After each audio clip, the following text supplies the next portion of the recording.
Welcome back to Manishri money channel. ఇవాళ నేను sambar powder prepare చేశాను. చూడండి, ఈ సాంబార్ పౌడరు ప్రిపేర్ చేసేటప్పుడు నేను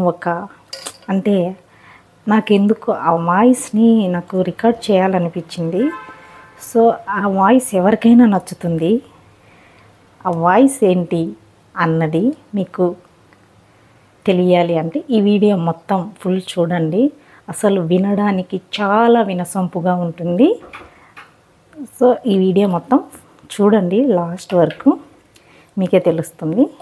నేను ముందే చెప్పను, చూడండి ఒకసారి. నేను అన్నది నిజమో కాదో కూడా, అంటే వాయిస్ వింటే మనకి చాలా వినసొంపుగా ఉంటుందని చెప్పాను కదా. సో ఈ మధ్యకాలంలో అలాంటి సౌండ్స్ వినడం చాలా తక్కువైంది. సో నేను అదే పనిగా రికార్డ్ చేశా. అందుకోసమే ఫస్ట్లోనే చెప్తున్నా, వీడియో స్టార్టింగ్లోనే ఒకసారి చూడండి. అలాగే మీకు ఆ వాయిస్ కూడా నచ్చిందా లేదా అన్నది కూడా కామెంట్ చేయండి. ఈ సాంబార్ పౌడర్ మనం ప్రిపేర్ చేసుకుంటూ ఆ వాయిస్ విని మీరు ఖచ్చితంగా ఎంజాయ్ చేస్తారు, అంటే హ్యాపీగా ఫీల్ అవుతారు అని నా ఉద్దేశం. ఖచ్చితంగా వీడియో ఎండింగ్ వరకు చూడండి. హాయ్ అండి, namaste, welcome back to Manishri money channel. ఇవాళ నేను సాంబార్ పౌడర్ ప్రిపేర్ చేస్తున్నాను. మనం ఇంట్లో చేసుకునే సాంబార్ పౌడర్ చాలా టేస్టీగా, హెల్తీగా ఉంటుంది. ప్లస్ మనం బయట కొనాల్సిన అవసరం ఉండదు. వాటికి మన ఇంట్లో ప్రిపేర్ చేసుకునే పౌడర్స్కి చాలా డిఫరెంట్ ఉంటుంది. ముందుగా మనం సాంబార్ పౌడర్కి చూడండి, ఈ కప్పుతోటి హాఫ్ కప్ తీసుకున్నాను. ఇదే కప్పుతోటి హాఫ్ కప్ తీసుకున్నాను కందిపప్పు. తర్వాత హాఫ్ కప్పు ధనియాలు తీసుకున్నాను. కొద్దిగా బియ్యం తీసుకున్నాను. అలానే కాస్త జీరా, కొద్దిగా మిరియాలు, కొద్దిగా మెంతులు, కొద్దిగా పసుపు, ఆ తర్వాత ఎండుమిర్చి. అలానే కొద్దిగా మినప్పప్పు కూడా యాడ్ చేసుకోవాలి. మినప్పప్పు కూడా సేమ్ క్వాంటిటీ, ఇదే కప్పుతోటి.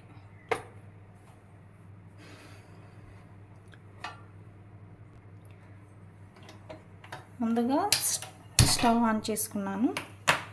స్టవ్ ఆన్ చేసుకొని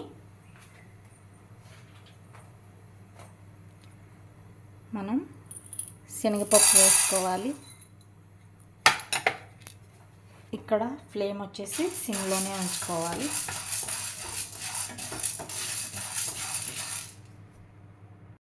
శనగపప్పు కాస్త వేగాక కందిపప్పు వేసుకోవాలి.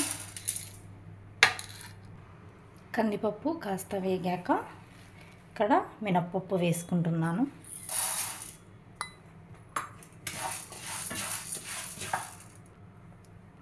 ఇక్కడ కందిపప్పు, శనగపప్పు హాఫ్ కప్ తీసుకున్నాం కదా, సేమ్ హాఫ్ కప్పు మినప్పప్పు తీసుకున్నాం. కాస్త తక్కువైనా పర్లేదు.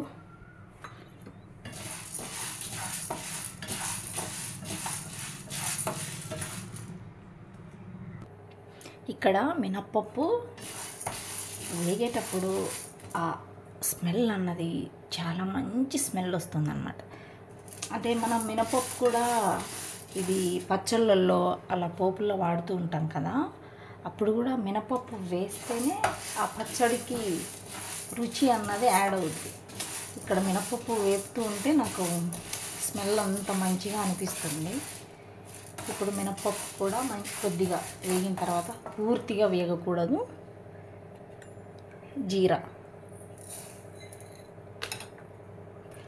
అలానే కొద్దిగా మిరియాలు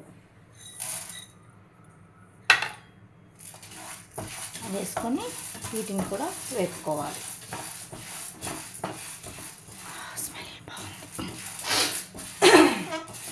స్మెల్ చాలా బాగుందండి. అలానే కాస్త మెంతులు,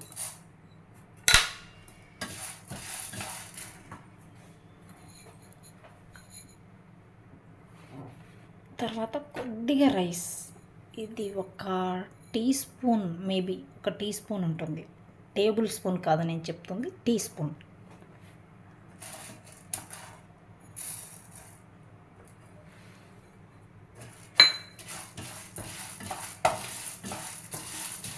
ఇక్కడ సాంబార్ అన్నది మనకి చిక్కగా రావాలి అంటే కాస్త రైస్ యాడ్ చేసుకోవాలి. రైస్ యాడ్ చేస్తేనే బాగుంటుంది. ఇప్పుడు మనం ఎండుమిర్చి యాడ్ చేసుకోవాలి.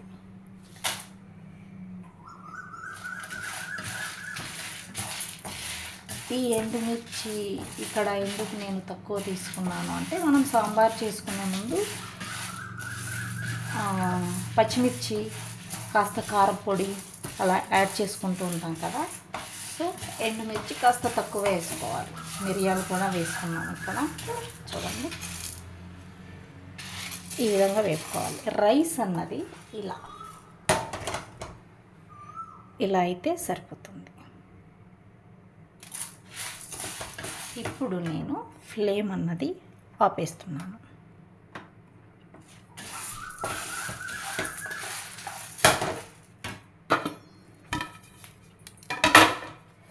వేసి ఈ పప్పులన్నిటినీ ఈ ప్లేట్లోకి ట్రాన్స్ఫర్ చేసుకున్నాను.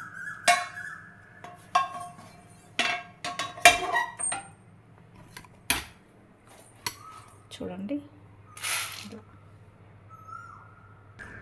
నేను ఈ సాంబార్ పౌడర్ వీడియో అన్నది మార్నింగ్ చేస్తున్నా అన్నమాట.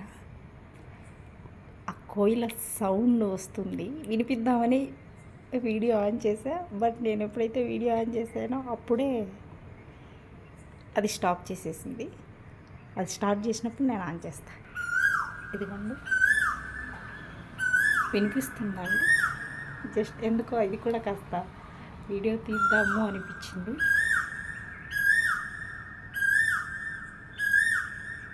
వినిపిస్తుందా అండి? నాకైతే తెలియదు, నేను మైక్ పెట్టేసి ఉన్నాను కదా, వీడియో ఎడిటింగ్ అప్పుడు చూడాలి. ఇలా ఈ కోయిల సౌండ్స్ ఇవన్నీ అసలు ఈ మధ్యకాలం చాలా తక్కువైపోయాయి. అదిగోండి, ఇంకా అరుస్తూనే ఉంది. ఎలాగూ నేను బాల్కనీలోకి వచ్చాను కదా అనేసి ఇక్కడ మా రోజా మొక్కల్ని చూపిస్తున్నా. చూడండి మా రోజా మొక్కలు ఎలా ఉన్నాయి చూడండి. కోయిల సౌండ్ కూడా చూడండి, అసలు వింటూ ఉంటే అలా వినాలనిపిస్తుంది.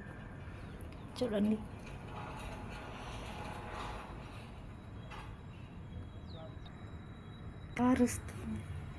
ఇంకా అరుస్తుందండి.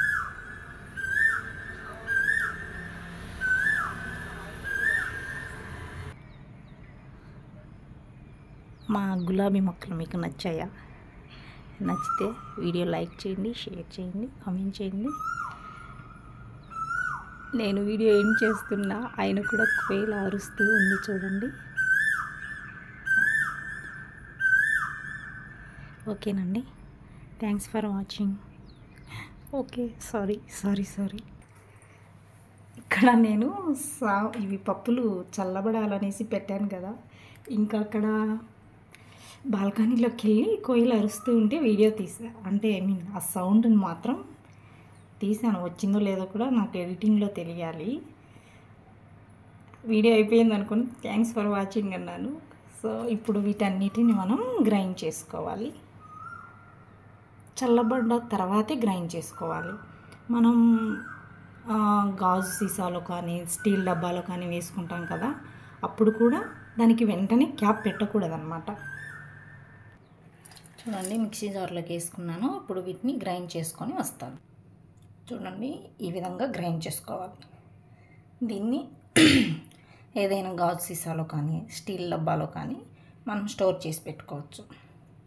ఇలా మనం ఒక్కసారి ప్రిపేర్ చేసి పెట్టుకుంటే మనం ఎప్పుడు కావాలంటే అప్పుడు సాంబార్ చేసుకునేటప్పుడు మనం ఈ పౌడర్ని వాడామంటే మనకి బయటిది అవసరమే లేదు.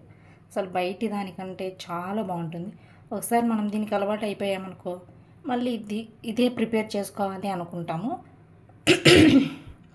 స్మెల్ అయితే మా కిచెన్ అంతా నిండిపోయిందండి మంచి స్మెల్ తోటి. ఈ వీడియో మీకు నచ్చినట్లయితే ప్లీజ్ లైక్ చేయండి, షేర్ చేయండి, కామెంట్ చేయండి. Thanks for watching.